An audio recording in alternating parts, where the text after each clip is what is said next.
Hello everyone, and this is my review for Monday Night Raw on January 14th, 2013. And basically, I'll go off and say that this is supposed to be the 20th anniversary of Monday Night Raw. And all in all, I think they actually did a really good job with the show. Not only mixing and matching in the any legends that they were going to be doing, but also furthering storyline going into the actual Royal Rumble pay-per-view. Usually something like that goes to the away side when it comes down to the actual special Raws that they tend to do. The pay-per-view build-up kind of goes to the away side, but I think they actually did a really good job there.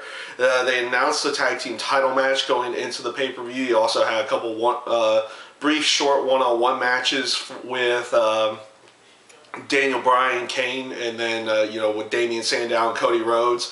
I thought it was a good idea to actually have them have Daniel Bryan and Kane go over both of them, because last week the momentum was on Cody Rhodes and Damian Sandow. This week is with Team Hell No.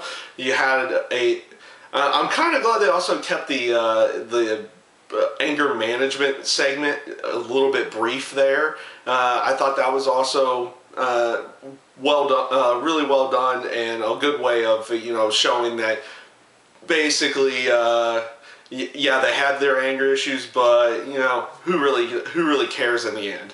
I liked also how they decided to incorporate Brodus Clay in with what CM Punk said last week, for him to actually have a match with CM Punk this week.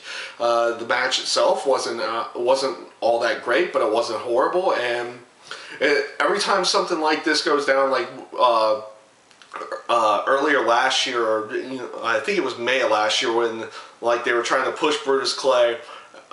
Initially, they decided to. Big Show had said something when he come back, and then the next week they had done something, done a segment with them at that point, and they did that again this week with Brodus Clay and CM Punk, which was really good in my mind. They decided to give the Divas title to Caitlyn at this point. Honestly, initially, I didn't actually like that, but. Just considering the fact that Caitlyn's actually still very new to everything there, giving her the title, even though the title isn't really meant as much to the fans. It just kind of, you don't typically always want to give a title to one of the newer people, just for the purposes of, they might not know what they're fully doing, or they're not over in any way, shape, or form.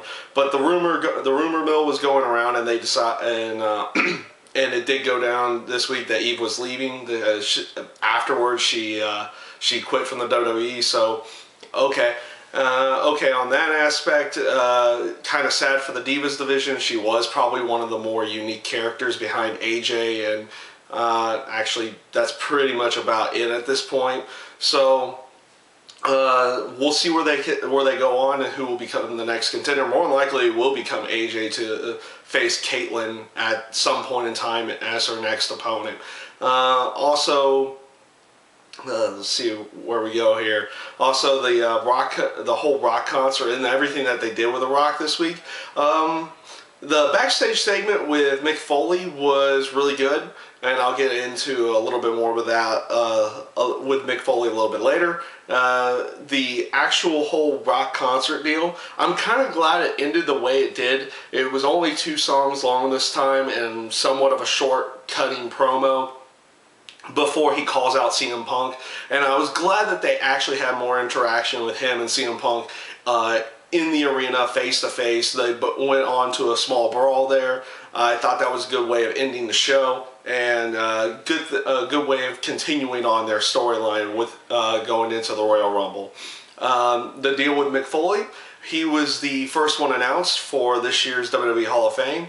That was definitely an announcement that's probably been a few years in the making in some way, shape, or form. That was very good to hear. I like the aspect that they used that to get the Shield out there. It looked like they were going to come out there and do a beatdown on Mick Foley, and this brought out Ryback, Randy Orton and Sheamus there. Obviously, they're going to try to do something between the 6 of them, maybe before the Royal Rumble match, or something during the Royal Rumble match in general there. Maybe the Shield will be doing some kind of hit and run going into the actual Royal Rumble match or something in that aspect. I expect some kind of 6-man tag to come out of this at some point in time too. So all in all, like I said, I even miss saying, you know, you had a relatively good segment with Miz and Ric Flair, which involved Antonio Cesaro, furthering the storyline with the Miz and Antonio Cesaro at that point. Once again, another really good segment. And like I said before, I felt like this whole Raw, they did a good job of mixing in the legends that they typically bring in for these shows, and you know, sorry, I'm messing up my words there. You know, bringing in the legends they typically do for these shows and furthering storyline, that whether it's for the pay-per-view or for something down the road. They did a really good job of mixing in both of those. Also, really good match again with John Cena and Dolph Ziggler, a very good cage match.